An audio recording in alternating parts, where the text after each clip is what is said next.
Good morning. Good morning. Welcome to iStand 2021 Undivided. We are pleased and honored to have each and every one of you here. And again, thank you for attending this marvelous event. We'd like to begin by introducing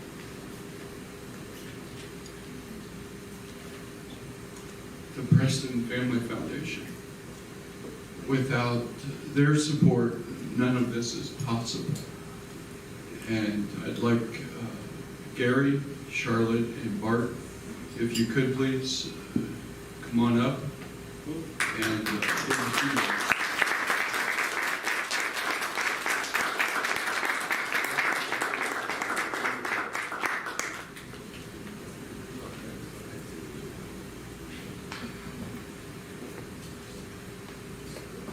Thank you. Thank you. Charlotte.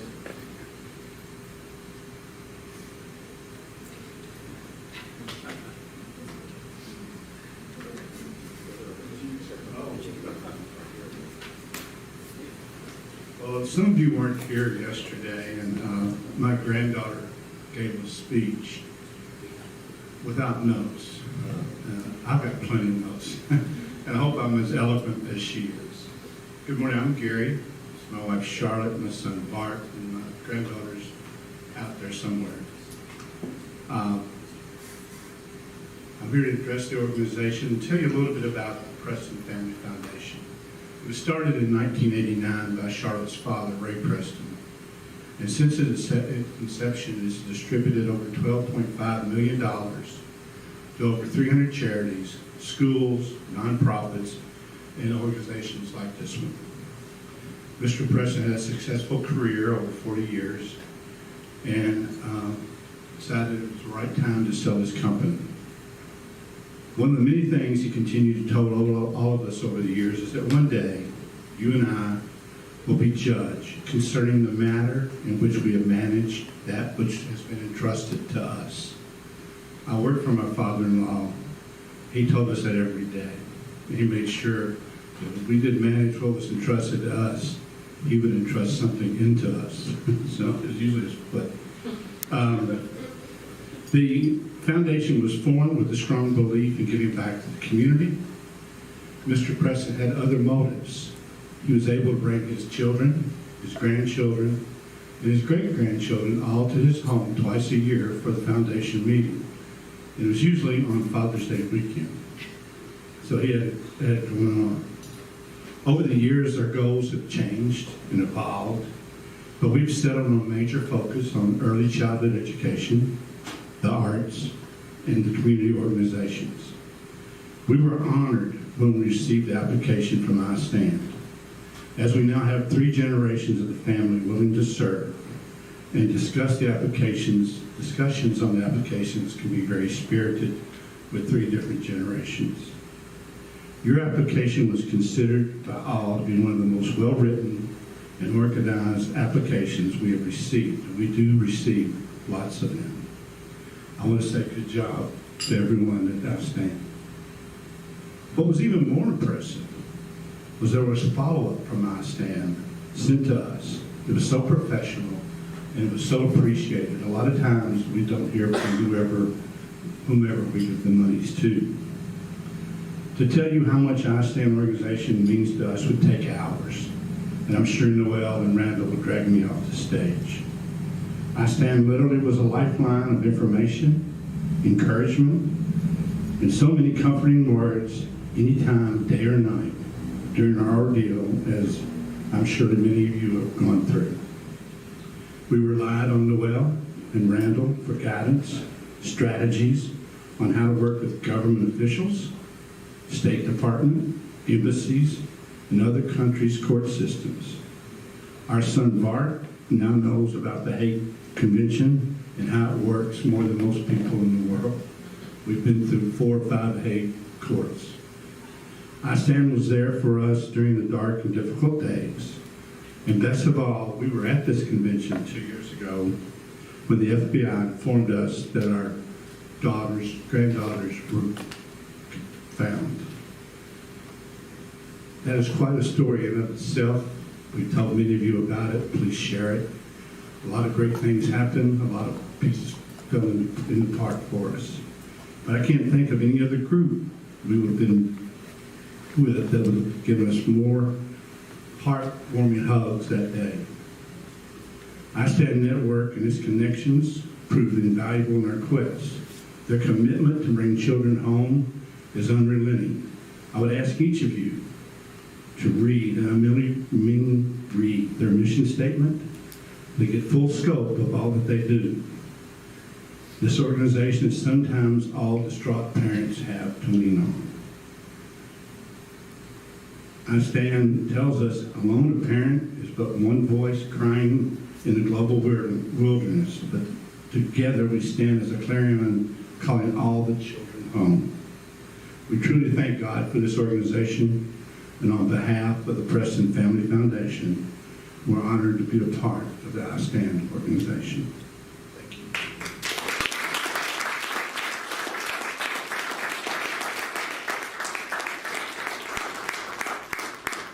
Thank you, Gary.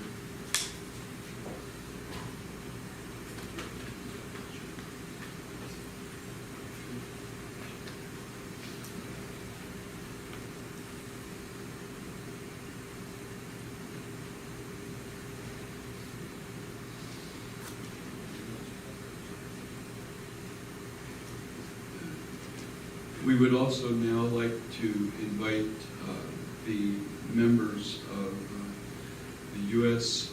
State Department Office of Children's Issues, Scott Renner and Allison Dilworth, please.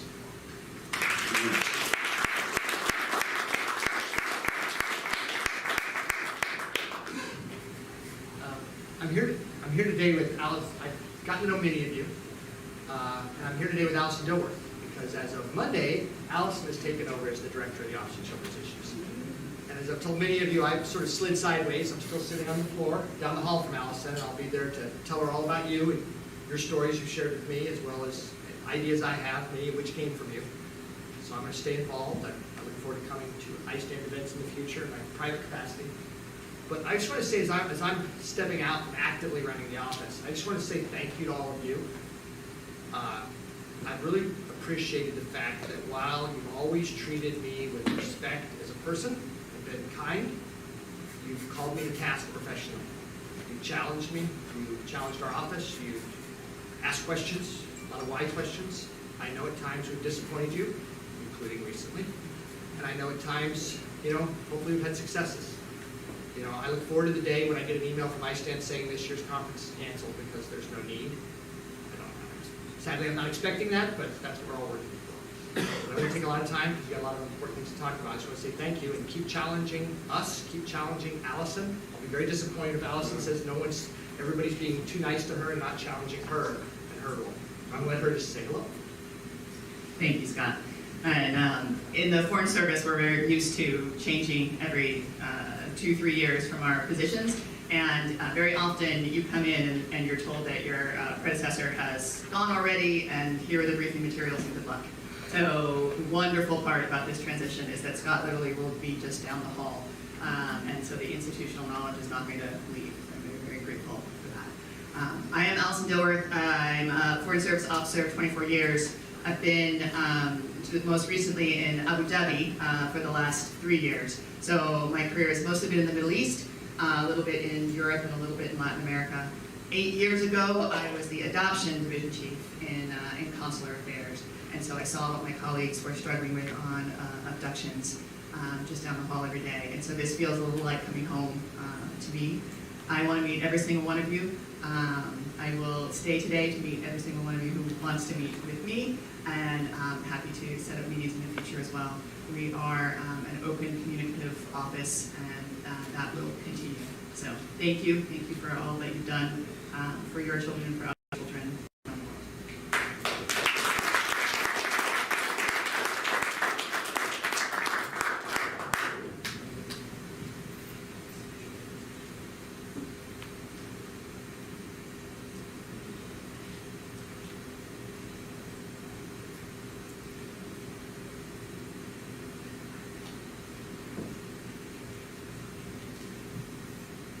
Thank you so much to Allison and Scott from the Office of Children's Issues, and thank you so much for all of the country officers and I think there's a division chief or two who have come this morning. So we're happy that you're here. You may have heard my testimony yesterday, not happy with the State Department at all, but you showed up today, and that means a lot to us, and so we see that and we value that. So thank you so much.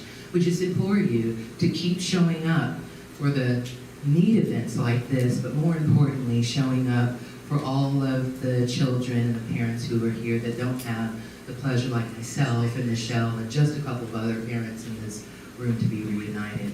Need to show up all the time as we do. So thank you so much for coming, and thank you for staying for the first session. So it's my extreme pleasure to introduce you to the Policy and Research Group from the University of Alabama in Huntsville, also the students in my Special Topics course on International Parental Child Abduction. Last year, my department chair asked me if I wanted to teach a special topics course, and I only have one special topic, and it's this one. And most of these students I have had in classes before. As I mentioned, none of them need this class for credits to graduate, and so it's a signal and a testament that what I might have said about my personal case in a civics class or in a Congress class really resonated with them to the extent that they would sign up for this course and be all in from day one.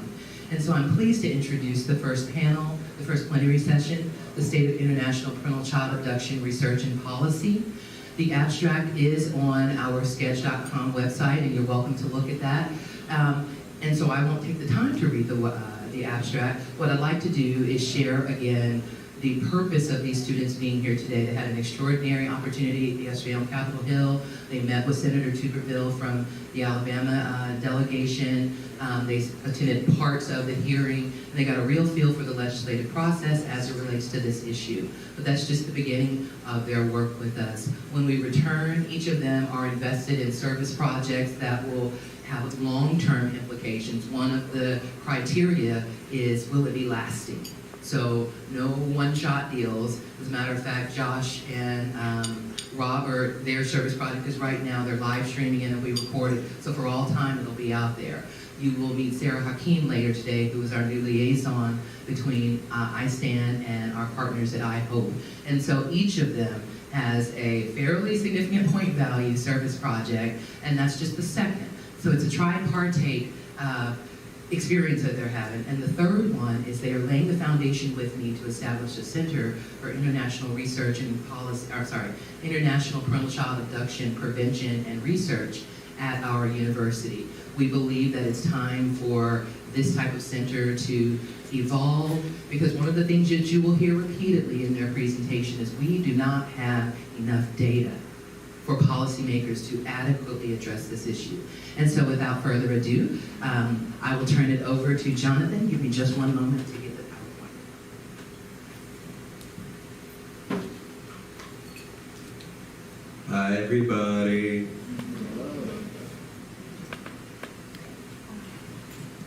Hi, I'm Jonathan Turner, and I would like to talk to you about the current state of prevention policy in IPCA. So currently, I can only find two actual pieces of policy work for the prevention of child abduction. First off, the Child Passport Issuance Alert Program, CPIAP. It works as a notification for somebody who's trying to take your child. That's great to have. That's not enough. It is the most widely used of the two. It has 4,000 new applicants every year. Easily workaroundable. A parent can just go to their home embassy and get a passport from there, and that's all they need, and then they're walking off. So you warned them. You had the fear, and they can walk around it. It's also useless if the child already has a passport and you do not have control over that passport. Which leads into the next one, International Child Abduction Prevention and Return Act. It is multi-sectional. It uses Department of Homeland Security, U.S. Customs, and Border Control to prevent a child from leaving the States. It is aggressive. and it has to be signed by a judge. Only about 120 of these are given out per year. It's so hard to get. And in cases that are as time sensitive as these, if it's not part of your original settlement, which good luck if you got that. If you don't have it as part of your original settlement, I can't say that this is going to do anything. It takes 9 to 12 weeks to get in front of a judge, even longer for him to make a decision.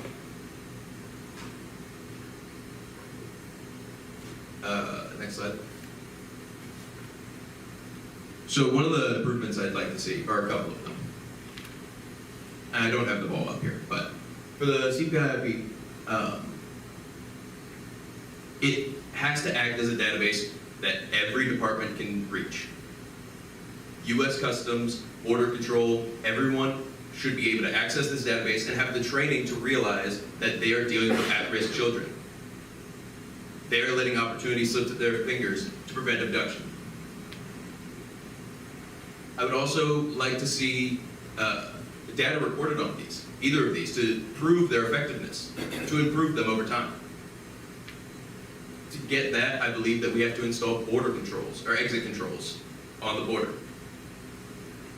I have not seen a reasonable defense of why we couldn't have that, other than we just don't. For the ICAPRA, absolutely have to lessen the requirements on it. And also I believe that there should be a temporary hold on child passports after an international family custody hearing. This should be standard practice for lawyers. It should be standard practice for judges to hand it out. Just 2 years, let the child get settled after such a traumatic event in their life. Then after that, you can talk about it. Of course, the number one prevention policy is awareness. People need to know that these are the things, these are the tools they have. People need to know that it's happening. U.S. Border Customs needs to know that it's a problem that they need to be looking out for. So on that note, I'd like to introduce Chris Alhorn to talk to you about Amber Alerts.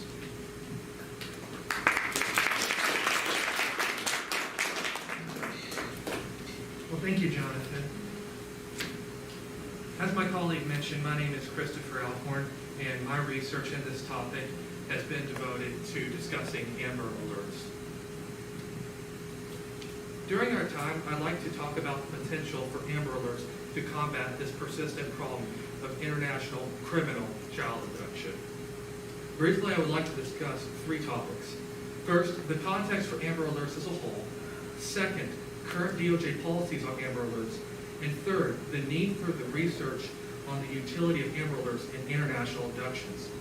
But looking at these 3 topics, I believe we're going to see that Amber Alerts have the potential to lessen the number of IPCA cases.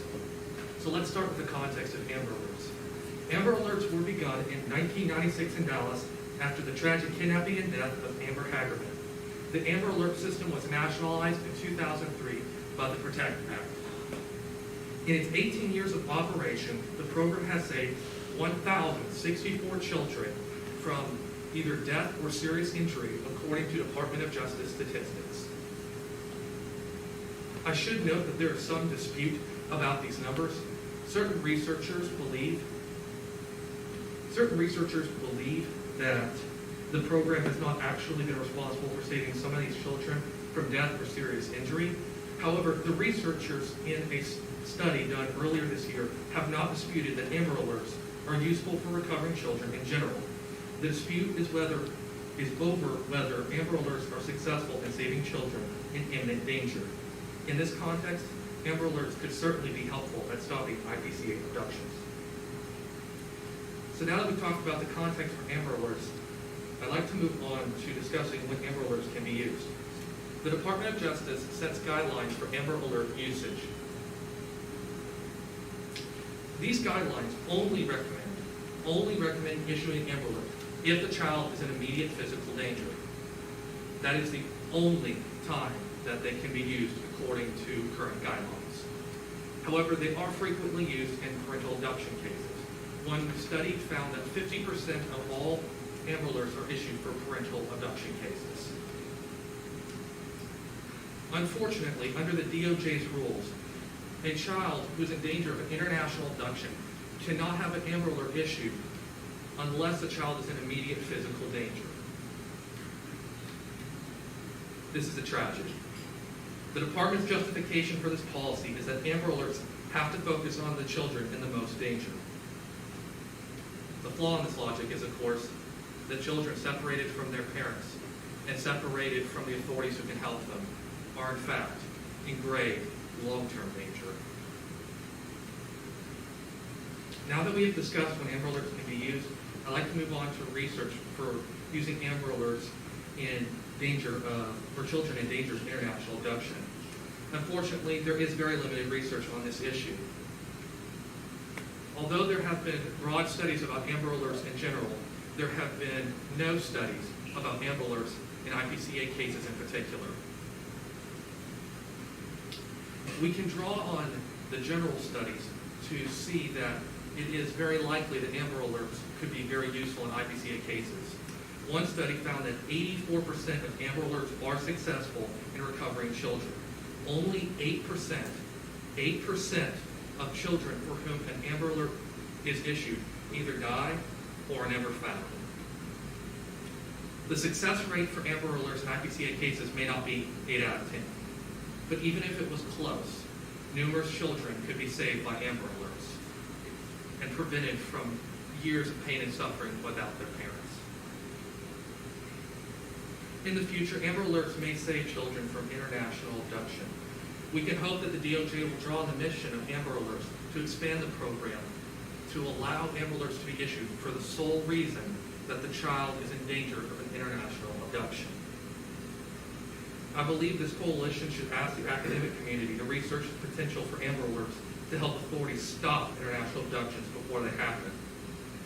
I believe this coalition should also begin to push the DOJ to consider amending their guidelines to allow Amber Alerts to be issued solely for the reason that the child is in danger of an international abduction. With the information we have now, we cannot know for certain that Amber Alerts will be we cannot know for certain that Amber Alerts will be highly successful at helping abducted children, but we do have good reason to believe they will. Thank you, and now I'd like to hand it off to my colleague Roxy Hibbs, who will be discussing the need for educating law enforcement on IPCA issues. Thank you very much.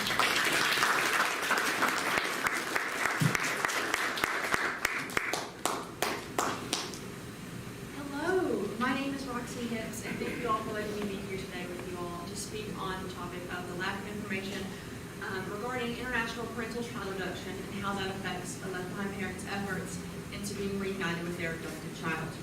When a parent finds themselves thrown into the world of IPCA, finding information on how to proceed in the process of being reunited with their child can be quite challenging to find. The Department of State does have listed on their website an email address as well as a phone number that the parent can reach out and contact, but it takes time for those messages to be received, examined, and responded to. And when it comes to child abduction, time is not something that we have to risk to lose.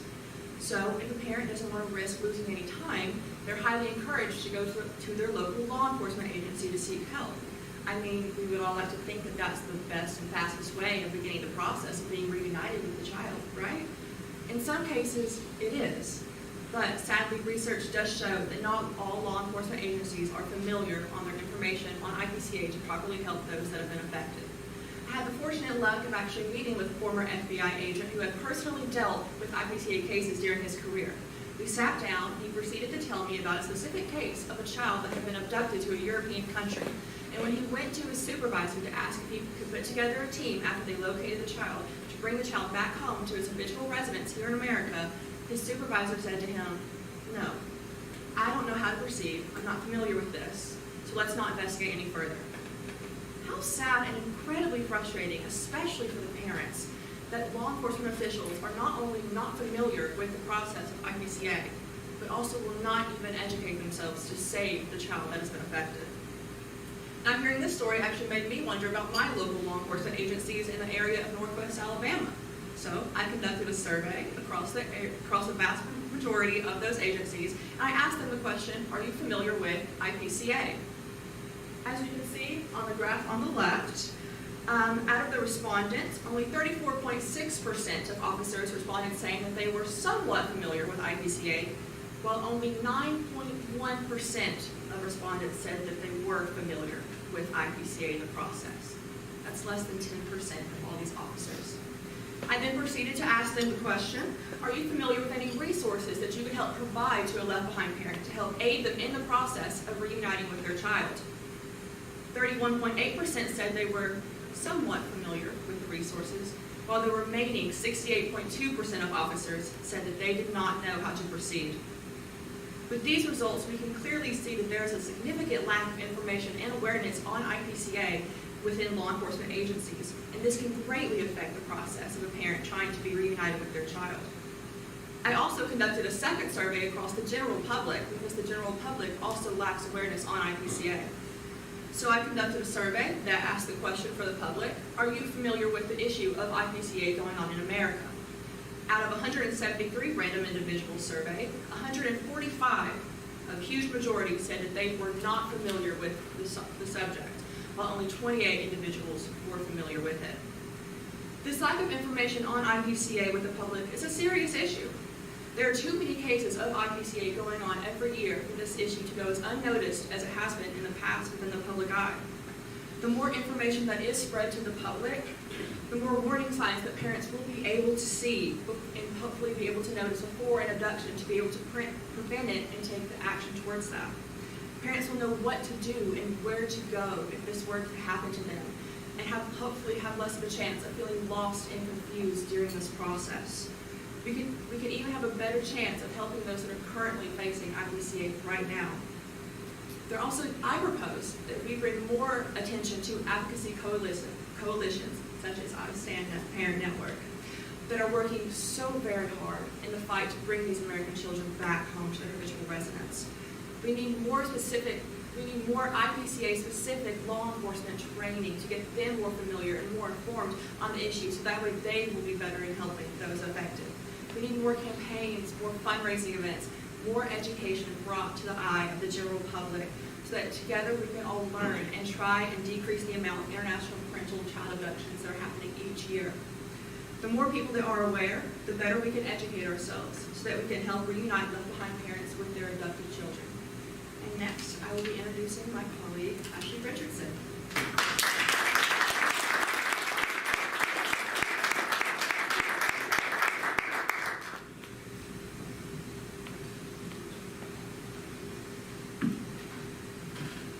Thank you, Roxy, for that lovely introduction. The data presented in my colleague's presentation is very relevant to the following slide. For most parents, law enforcement is the first line of contact when dealing with international parental child abduction. Law enforcement is expected to act with care and urgency. However, the OJJDP cites law enforcement's response as an issue in resolving IPCA cases. In their 2001 study, 2/3 of their sample parent population found that law enforcement's initial responses were inadequate. The ODJ gives possible credit for that being to the delayed response by law enforcement and officers' lack of awareness of IPCA. Now, efforts have been made to improve awareness around IPCA. In 2018, the OJJDP released a law enforcement guide detailing the specific protocol for IPCA. However, the effects of that guide is unknown due to the OJJDP not having any follow-up study. What we do know is, based off of Roxy's data, is that the guide has done nothing in the Alabama area in increasing the awareness of IPCA within law enforcement, and that is unacceptable. Now let's transition to the U.S. judges. The International Child Abduction Remedy Act gives the courts of the United States concurrent jurisdiction over IPCA cases. However, judges may not be well equipped in handling such cases. The OJJDP found that 2/3 of their sample parent population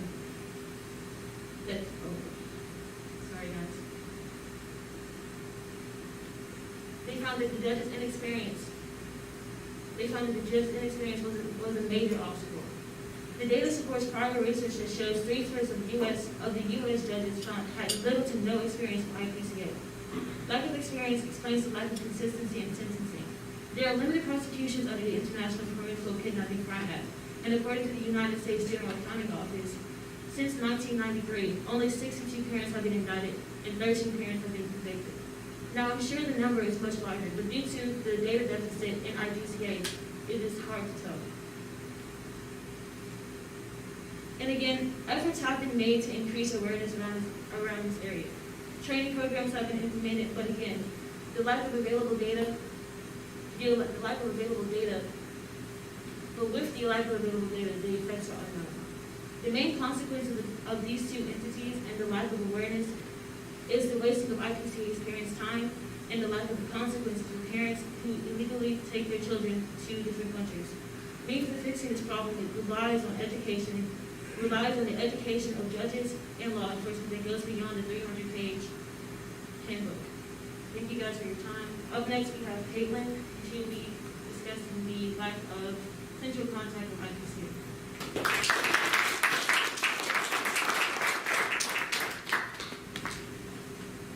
Hello, I'm Caitlin Schlager, and I'll be discussing what role the Department of Justice plays in IPCA and what actions they do and could take. The Department of Justice has the power to prosecute and extradite many offending parents who abduct their children across international borders. This act is seen as a federal crime under the International Parental Kidnapping Crime Act of 1993, or as it's commonly referred to, IPCA.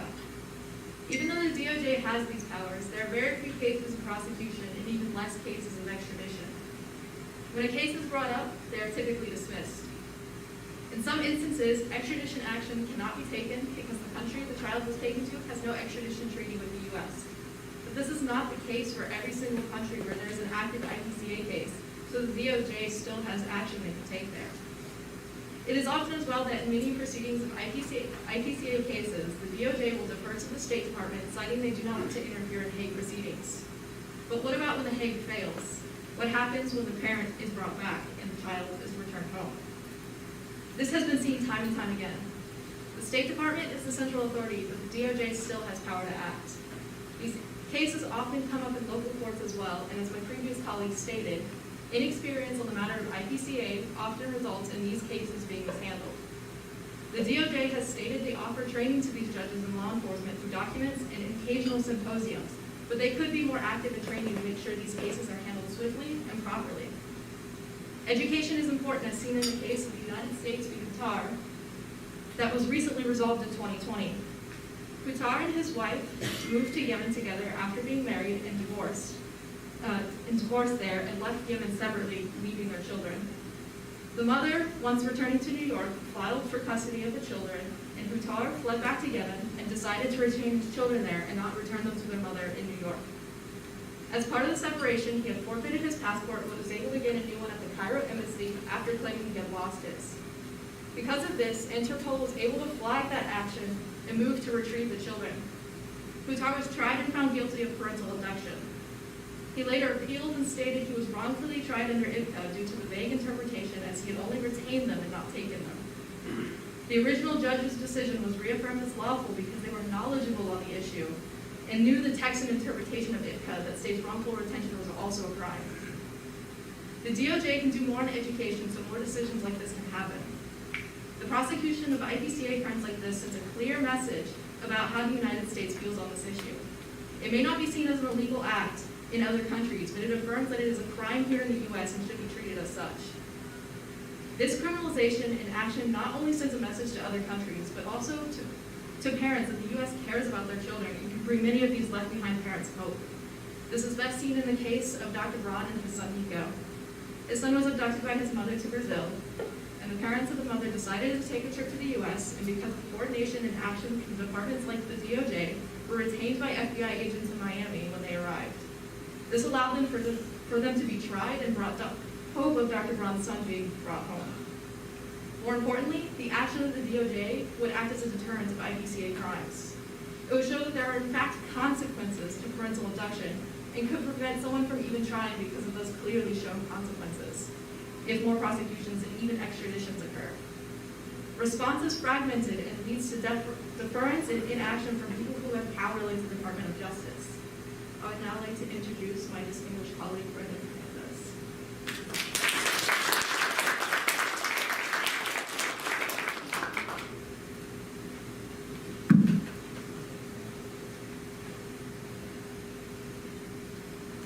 Hello, my name is Brenda. I'll be talking to you about the lack of central communication that victims experience during international parent-child abduction. Contemporary research indicates that there are inconsistent processes and forms of communication for returning stolen children back to their habitual residence within the federal agencies. There is no official guideline to report missing children's abductions. The official website for the Bureau of Consular Affairs offers many ways to begin locating the missing children. The website for the U.S. Customs and Border Protection has a clear outline for what parents can take to prevent parental abduction of their children. Although there is a program set in place to prevent an abduction from happening, there is no program set in place for the prompt return of missing children. Filing an application to the Hague Convention and hiring a lawyer is optional. A lawyer is not provided by the United States federal government, and a Hague Convention application only applies to countries that have signed into the multilateral treaty. The Bureau of Consular Affairs explicitly states on their website that they cannot provide you with legal advice, recommend a specific course of action, or represent you in court. This statement alone proves that a specific legal course of action does not exist and cannot be recommended to the victims involved. The inconsistency of information in communication centers does not stop at the beginning of reporting this federal crime. IPCA is not a public-facing system, therefore it is not directly reachable by distressed parents. Parents are expected to maneuver through this agency, through other departments in the Bureau of Consular Affairs. The 2020 IPCA Privacy Impact Assessment admitted to the accidental disclosure of information to non-authorized parties and the deliberate theft of information. The justification for this in the document was that there were various forms of documentation which resulted in inadequate document control. This further contributes to the current inefficiency in successfully handling IPCA cases. IPCA would like to see some changes made to effectively produce swift federal agency responses and return more children home than it currently has. One recommendation would be to standardize a consistent guideline for parents that is easy to locate, and it would include different steps parents could take in various situations, and then more ideas could be added as they are compiled. It is vital for this guideline to be easily accessible to all American parents, even to those that do not have access to the internet. Lastly, this guideline would be viewed as an emergency plan that the government institutions dealing with children must be legally liable to set in place. A second recommendation would be to change IPCA into its own cabinet department within the executive branch, instead of being compartmentalized within several subsystems. The Bureau of Consular Affairs is evidently overwhelmed with its duties, and they should be relieved of child abductions, and especially international parental child abductions. This transition would bring more awareness to IPCA, more swift and productive responses from the head of state, and will encourage legislators to act more aggressively in ensuring the aid and return of these victims. Similarly to the Department of Education, I advise that a reorganization plan should be drafted to begin the process of creating a new cabinet department. And with that, I would like to introduce my colleague, Sarah Hakim.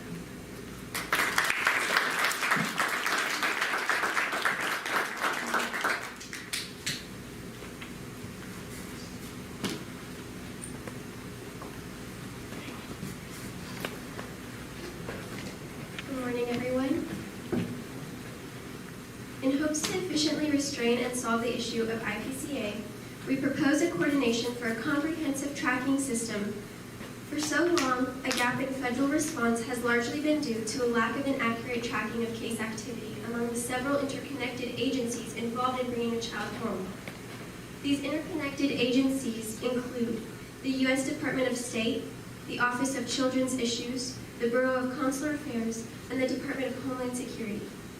Due to the multiple agencies involved in diverse tracking, diverse data collection, and diverse categorization of cases, there has been a clear problem in the integration of data, thus leading to a difficulty to keep track of cases and agencies' progress, a limitation in our data collection on the status of the abducted child, as well as a decrease in the coordination among these agencies to work efficiently in bringing American children home. Therefore, adopting a cross-agency framework that ensures all appropriate measures is absolutely vital for a timely response. This system should be accessible to all persons interconnected and integrated on the issue. It should be comprehensive and readily available to improve not only the federal response, but also to improve nonprofit organizations, local agencies, and most importantly, parental response. It should be accessible to all persons involved to improve efficacy on the status, statistics, and info of the child, be an accessible form of communication, such as a computer filing network. This would ensure easy, accurate, and timely access. This tracking system should begin the minute a potential case is suspected, then identified, and shall be followed until its resolution. With access to such a tracking system, a compilation of data and data reports should then begin to process and will be available to the public, which will then help data reports for nonprofit organizations such as this one, or really any researcher following the IPCA issue. Security steps also must be taken to ensure that a clear and thorough data collection regarding specific cases is followed. This should be done through the State Department security configuration guides to develop a well-secured database that is practical and attainable. This allows us to retrieve non-scattered data that these researchers can then use to validate and process the optimal way to bring a child home. It is important to note that the federal agencies will have complete access to ensure coordination, and all other parties will have access to the impersonal information of the child of the cases and data. To summarize, it is critical that the information of the child can be received by all forms of agencies, so that coordination, statistics, and the status of every child is known and accounted for. Without proper data and coordination, this issue will remain unsolved, because proper research on the most favorable ways to retrieve a child based on specific countries, whether they are party to the Hague Convention or not, will remain unknown. And with that, I would like to turn it over to my colleague, Jacob Inglis.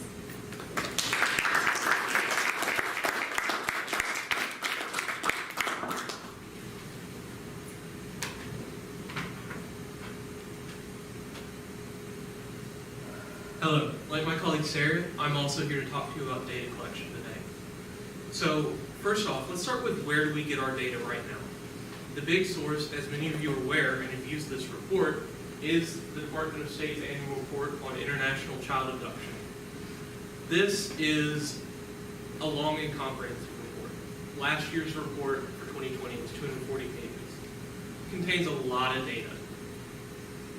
One of the things it contains is that every year in a specific format, it will report things like the State Department has handled X amount of inquiries, it has handled X amount of cases, it has opened a certain amount of new cases in the period of a year.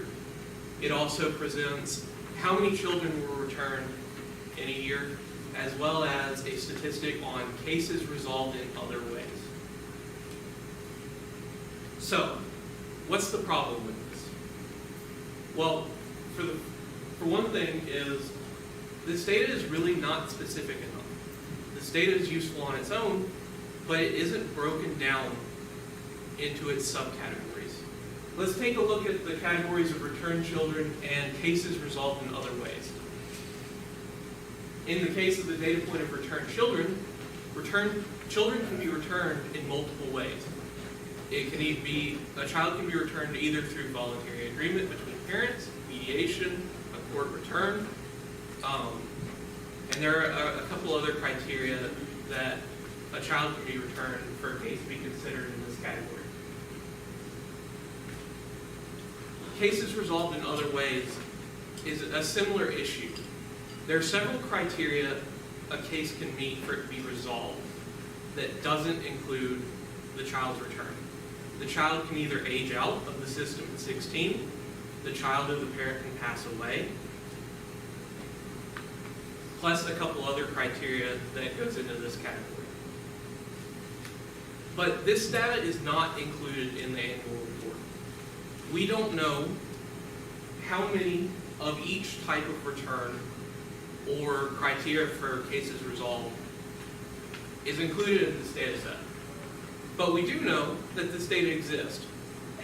As part of congressional testimony over the past several years, partial data has been provided in specific cases to explain, for example, how many children were returned through mediation or voluntary agreements. So we know this data is out there, but it's either not being actively collected or the State Department has it and doesn't release it. Now, there are other sources of information out there. Lone, typically fragmentary reports that are used to collect other pieces of data. I want to highlight one for you today. And that's the report from the National Center for Missing and Exploited Children titled Family Abductions, What We've Learned. This report is from 2017. It's fairly short, 7 pages, but it includes a lot of interesting data that you don't find elsewhere. Fairly standard, it reports on the number of cases that NCMEC has handled from the period of 2008 to 2017, 4,200 cases roughly. It also reports that only 14.4% of those cases have gone unresolved. Interestingly enough, there's also a pretty hopeful piece of data in this report, and that's the fact that, on average, the length of time a child is missing abroad has actually shortened in that same time period, from 22 to 9 months. Now, this data from this report faces many of the same problems as the annual report. The data is not specific enough. For example, let's talk about unresolved cases. We know that roughly 607 cases went unresolved, but we don't know why. What criteria does NCMEC use to judge this? In fact, on the broader topic of cases in general, what requirements are there for NCMEC to open a case? Are they similar or the same as the State Department? We don't know, because they don't provide that information. And that's also an issue of non-standardized definitions. One thing about data is that when the definitions of certain terms and certain data points are not standardized across organizations, we can't compare accurately the data provided. All of this data is very important and interesting on its own, but we don't have ways to accurately compare it across organizations. And that prevents us from truly understanding the scope of IPCA in America.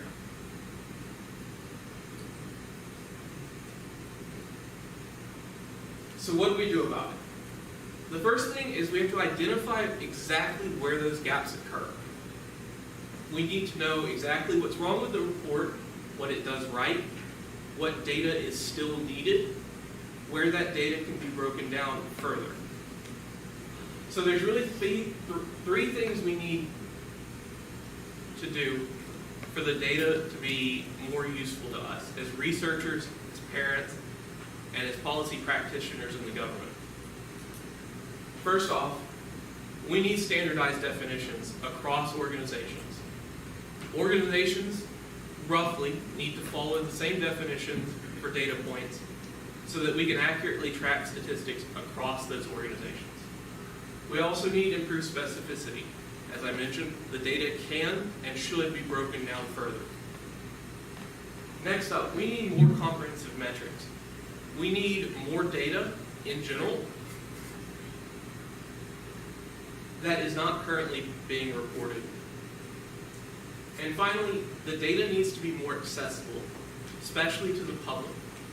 The annual report, even though it provides a lot of useful statistics, is a little bit convoluted. It breaks down data on abductions by country. It's a little bit hard to read if you've never worked with that data before. Plus, to gather data over a period of several years, you have to go through each report from each year individually and collect that data manually yourself. So we need that to be more accessible, both in the period of a year and over time. Next up, we need to actually publish those data sets for the public. As I mentioned before, we know certain data exists from congressional testimony that is not being reported to the public. The annual report needs to be amended to include those enhanced data sets.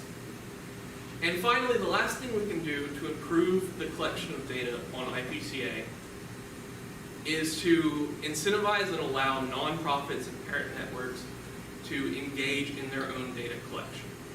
We can do this through the use of a platform called Salesforce.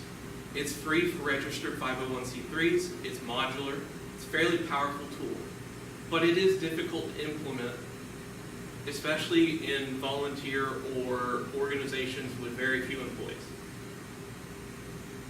So my project and my research is geared towards building a template that can be used for the Salesforce database that allows nonprofits to engage in the data collection, identifying the metrics, and then building the database itself. Through those measures, we can collectively come together as both policy practitioners, parents, and researchers to gather more data and use it more effectively, to provide oversight to the federal agencies involved, and also allow congressional members to engage in more effective policy making themselves. Without this data, we can't craft effective policy.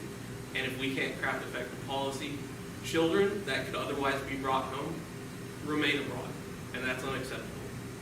And with that, I'll bring up Michael to the stand.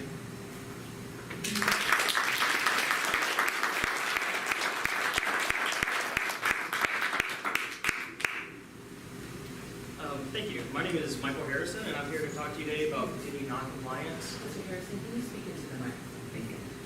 Continued noncompliance of Hague Convention members and non-Hague Convention members.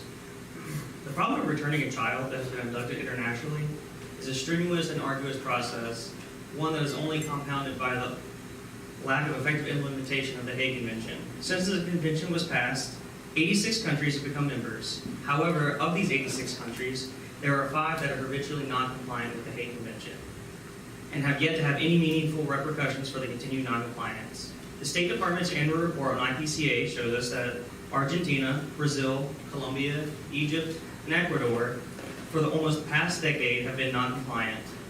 Since 2015, these countries are continually labeled by the State Department in their annual action report as Class C countries, or countries whose judicial and administrative branches continuously fail to implement and comply with the provisions of the Hague Conventions or bilateral agreements.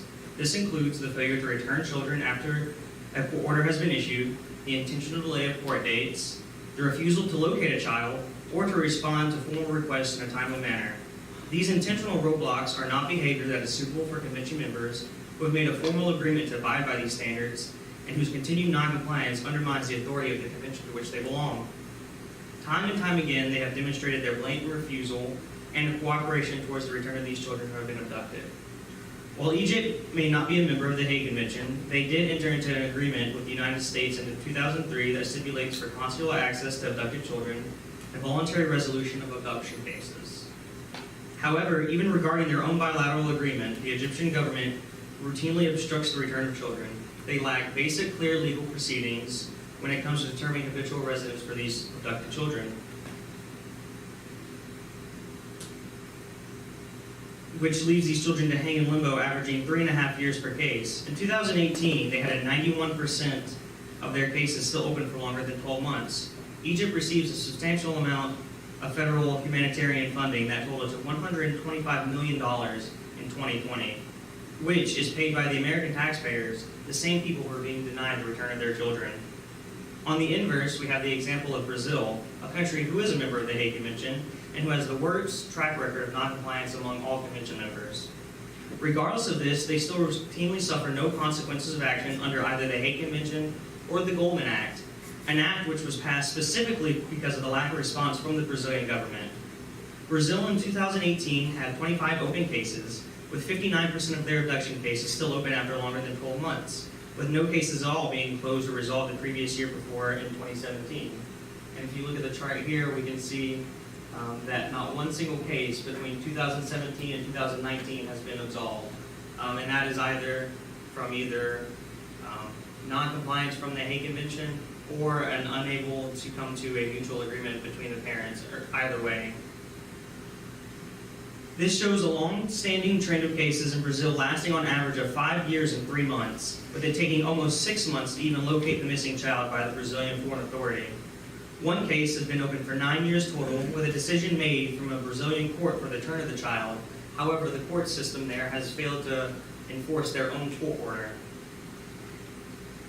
In 2020 alone, Brazil was given $19.5 million in federal funding for humanitarian relief for the impact of the COVID-19 pandemic, with no discernible repercussions other than the State Department's acknowledgement for the 15-year inability to adhere to the International Convention and asking for judicial reforms on the matter. No actual action has been taken against Brazil.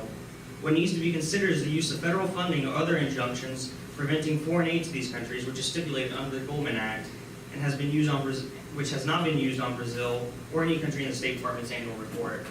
These are only some of the non-compliant countries in the annual report. India, in the past 4 years, has also become a trend of non-compliance as well. They have failed to even enter into basic bilateral proceedings with the United States.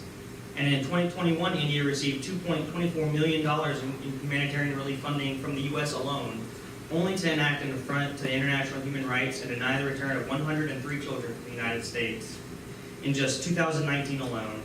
This continued paradox of receiving money intended for humanitarian relief while then denying parents the right to see their own children from the same people is one that needs a resolution. The Hague Convention and Goldman Act are not being used to their full potential in the resolution of IPCA cases. This inability to hold these foreign authorities accountable encourages repeated noncompliance and only makes an already difficult task that much harder. And to compound on this and to further extenuate, I introduce Dylan Kirk.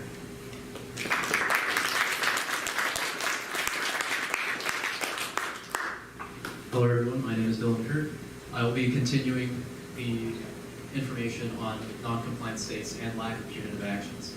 According to a 2021 annual report on IPCA released by the State Department Bureau of Consular Affairs, out of all of the countries that are retaining American children, 11 countries demonstrate a pattern of non-compliance. This is the official designation. These countries are Argentina, Brazil, Costa Rica, Ecuador, Egypt, India, Jordan, Peru, Romania, Trinidad and Tobago, and the United Arab Emirates. Of these states, the most concerning is a non-Hague signatory country, India. India had a total of 113 IPCA cases during 2020, and 91 of these were outstanding still at the end of 2020. Of these cases, 73% of these requests regarding IPCA remain unresolved for over 12 months, with the average time for cases to be resolved being 2 years and 8 months, during a child's critical stages in development. Anywhere between a year and almost 3 years, a child is held in a foreign country with no action. Egypt, during 2020, had 28 abduction cases, resolving only 6 cases during the year to end 2020 off, with 22 still unresolved cases. Peru, another one of the most non-compliant states, had 15 cases during 2020, with only 1 case being resolved by the end of the year. And so now, what authority does the State Department have as authorized under the Goldman Act of 2014? The Goldman Act authorizes the mandate of diplomatic and economic actions against countries with a pattern of noncompliance. These include diplomatic demarches, and the most radical response would be to withhold funds from these foreign governments, as my colleague said previously. To date, according to Congressional Research Service in a study done on IPCA in 2020, to date, the authority to withhold certain types of foreign aid has not been utilized against such non-compliant countries. According to a 2015 annual report on IPCA, the U.S. Bureau of Consular Affairs met with the following countries in bilateral arrangements on Hague Convention compliance: Argentina, Brazil, Costa Rica, the Dominican Republic, Honduras, Poland, and Romania. Demarches have been issued to Argentina, the Bahamas, Brazil, Costa Rica, Guatemala, and Slovakia. Diplomatic notes have been sent to both Argentina and Brazil concerning unresolved cases. Again and again, we are simply trying the diplomatic road, the high road. But, as can be seen with the case of India, it's not working. We need to exercise all of our capacity under the Goldman Act and withhold government funds from these countries that are retaining American children and being paid in our taxpayer dollars. The history of action taken against India only includes diplomatic meetings throughout 2020 between officials of both the US and Indian governments and a démarche in 2021, followed by India's designation as a country with a pattern of non-compliance. Public shaming is not reducing the money that we are giving to these countries that are holding American children. And with that, I would like to introduce my colleague, Robert White.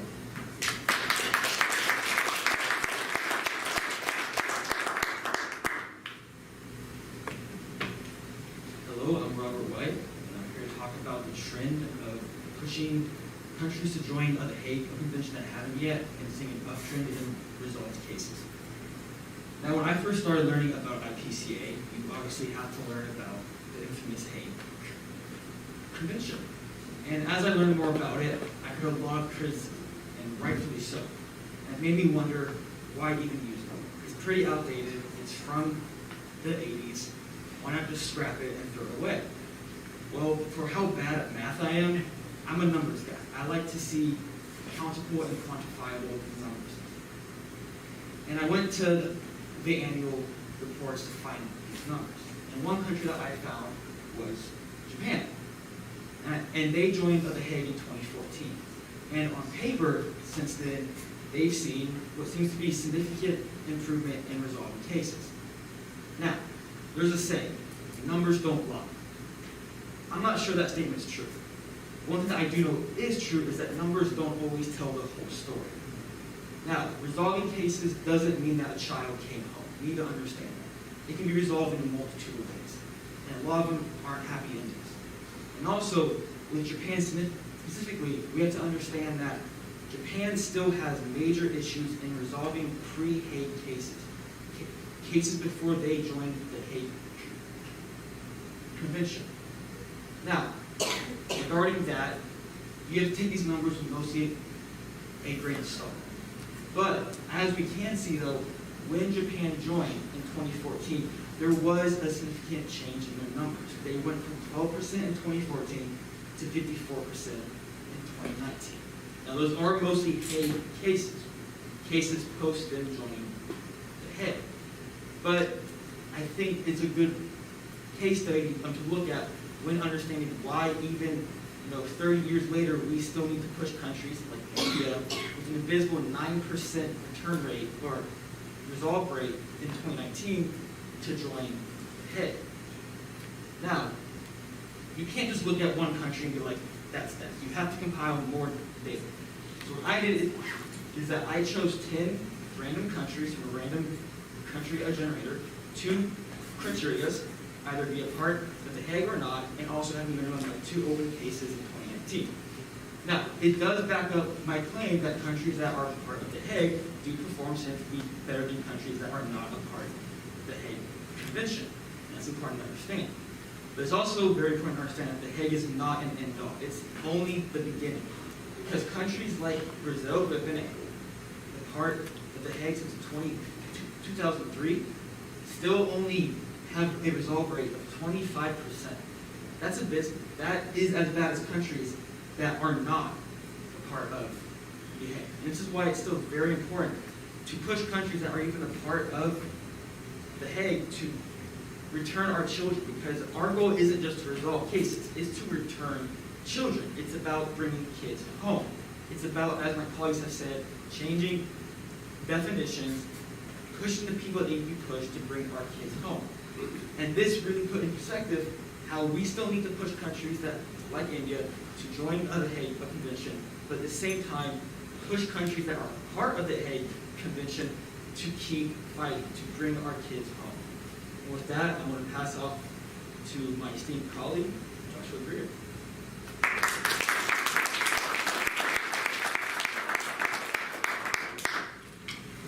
Thank you. Good morning, everyone. I will say I'm really glad to be here. It's been a really awesome experience being able to be in DC to work on the Hill and things that matter.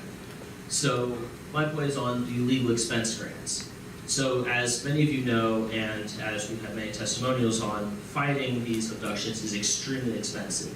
The State Department offers pro bono services not to its own citizens, but to foreign nationals who have children abducted to the United States.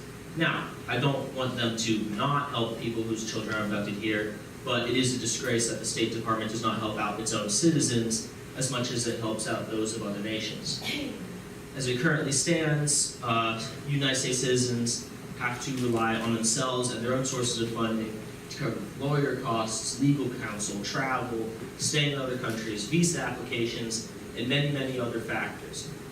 As I was able to see on the Hill yesterday, Mr. Alhorn, the bill that he was able to draft and give to senators, part of it does include parts for providing funding to parents in order to help them fight their cases. Unfortunately, the State Department does not have a very good record of helping out, so as we can hopefully go to the next slide, I do propose that the federal government create a grant system. Much of it ought to come from the DOJ, providing either grants based on time, need, and circumstance, or by providing pro bono services, lawyers, and legal counsel. The DOJ, as again referencing the bill, would be hopefully receiving a large amount of money in order to make this possible. I'm pretty sure none of us would like unfunded mandates, so having this amount of money, which could hopefully go to the Department of Justice for them to be able to start prosecuting and cracking down on those who steal children from this country, who steal citizens from this country. And the State Department, again, if we can work with them, our representatives in Congress can work with them and do their jobs to push the State Department further to provide travel services and lodging in embassies during these fights.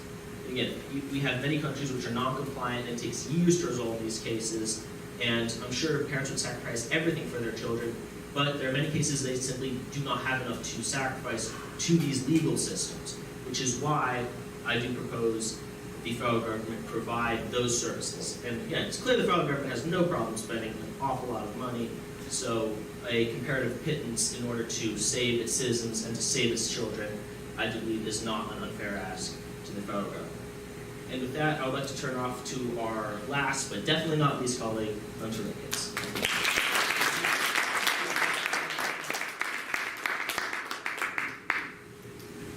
Hey everyone, my name is Hunter Ricketts. We did save the best for last today. So I'll be talking about the emotional and financial costs of international criminal child abduction. According to the APA, as a child, that's when your brain is doing the most developing, that's when it's doing the most growing.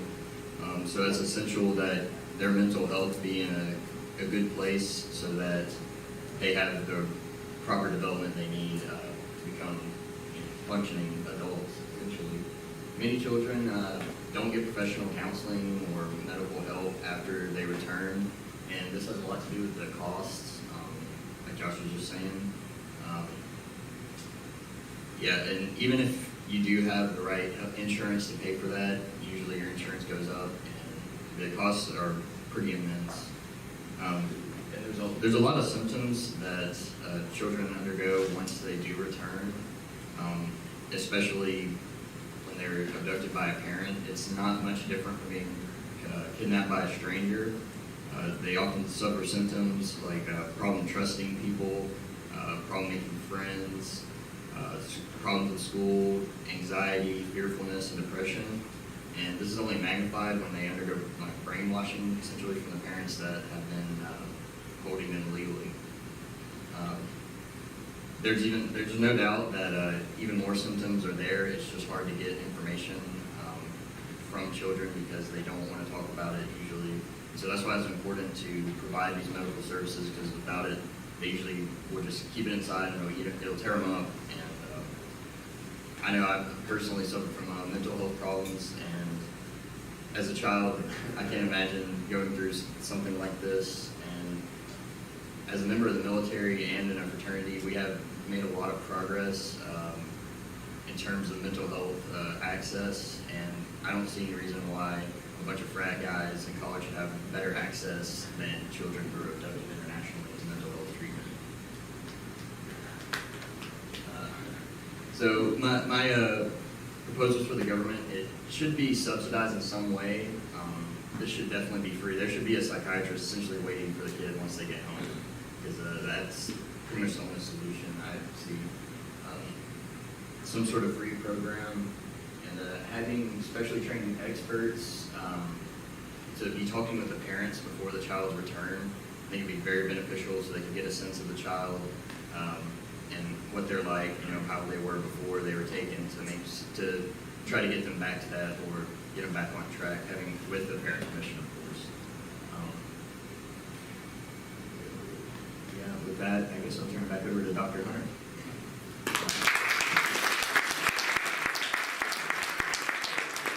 I'd like to thank all of the panelists. We have time for maybe 2 questions, if there are any questions from the audience. Jay.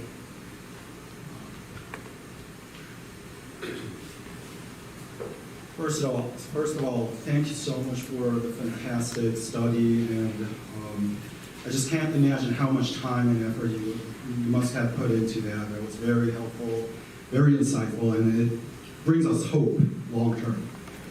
Something that we didn't cover, and I think all the parents here will agree to this, is what it really looks like, the International Parent of Child Abduction. As a parent, what does it mean in your daily life, in your life, in your child's life, immediately, on a daily basis, long term? And because it's so obvious to us, I think that was probably the reason why you intentionally didn't really cover that in the presentation.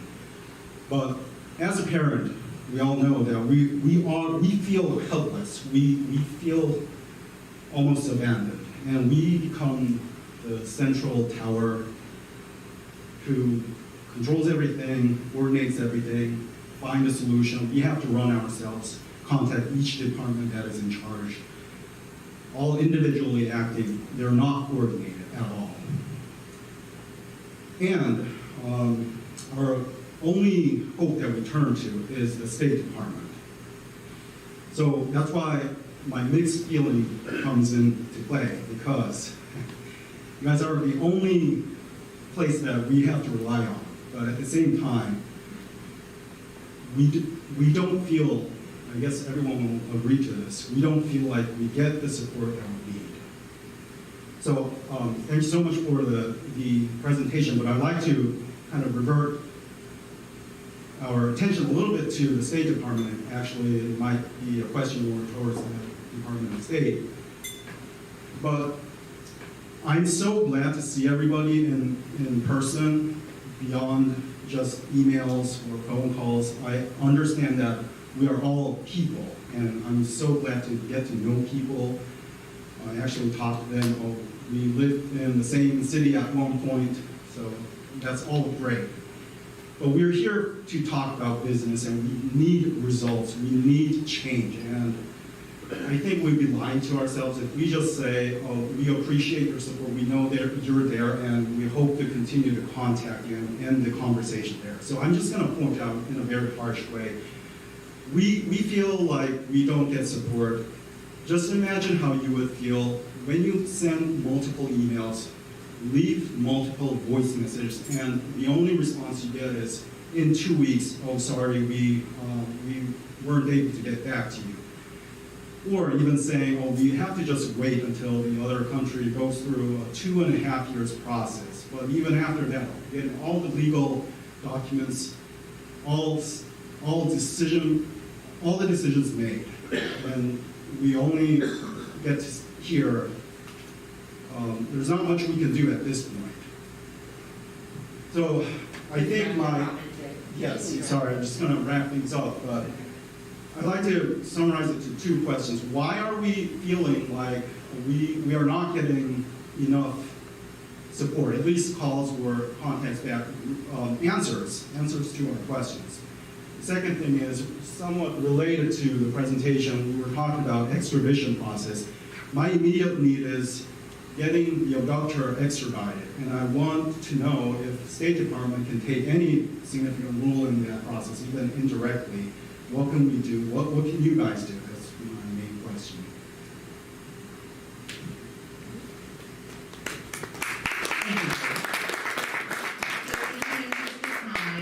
I know that the State Department officials are going to leave after this session, but if you wouldn't mind, we're about to go to a very brief break while the second panel takes the stage. So perhaps our new director might have an answer for you if you just might have a few moments after.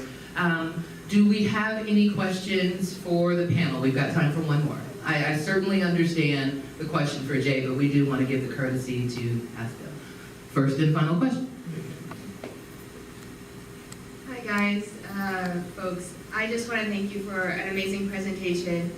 Sometimes it's not easy to come up and talk about everything or any kind of material. You all did an amazing job. My question is, so I'm from Canada and our countries are very similar. They handle things very differently. We have a problem where there's not enough transparency from our government, so we don't know what action they're actually taking. There's no data recorded. How would you suggest that we maneuver around our representatives and politicians to get that data sent to us? Would any of the panelists like to speak to that? She's asking a comparative question.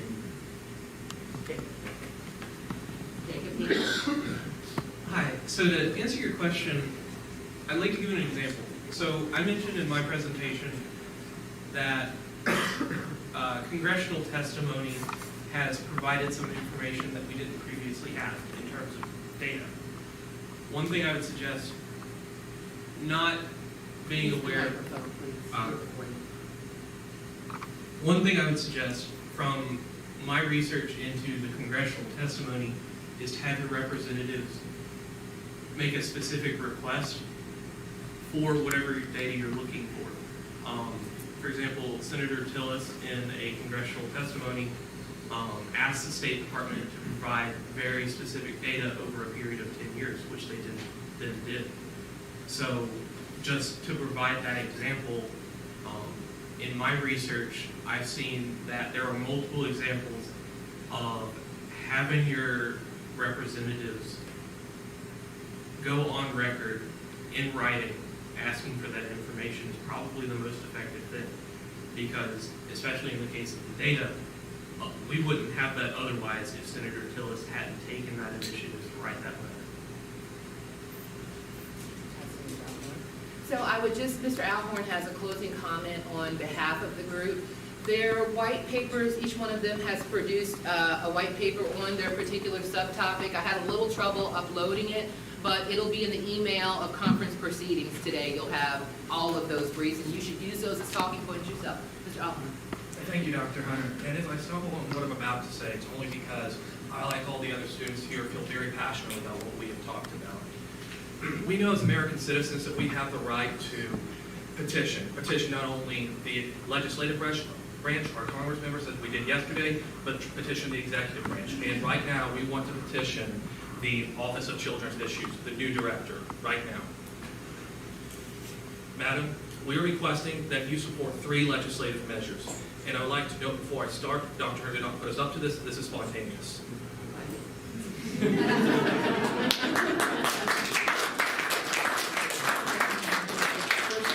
We're requesting your support for exit controls to ensure that IPCA abductors will not get away with their crime.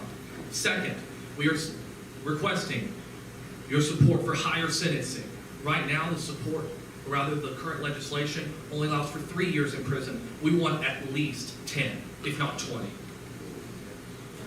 We want funding for services for returned children and pro bono litigation. We realize some of that has to come from the Department of Justice, but this is still an area in which you have jurisdiction, and you can support this legislation. We also want 3 actions directly taken by the State Department. First, threaten to withhold aid until IPCA children are returned in every country on the habitual not compliant list. Every one. You have that power under the Golden Act.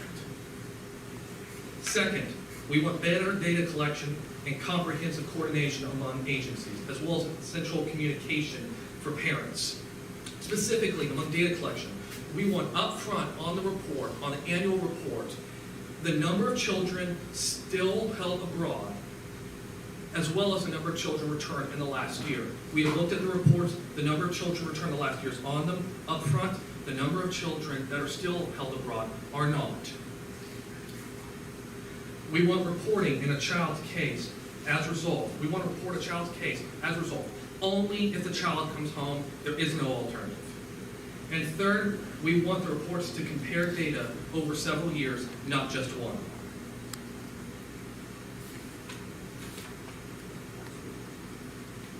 Third and finally, we want the Department of State to partner with the Department of Justice to provide regular training for law enforcement, hands-on training, and to ask funding for that from Congress if necessary. I leave it to the Department of State to see how they will respond to our request, but I'm glad that we get to exercise our right to petition today. All the students agree on this, and so please, ma'am, take it not from me, but from all 13 of us. This is our petition. Thank you.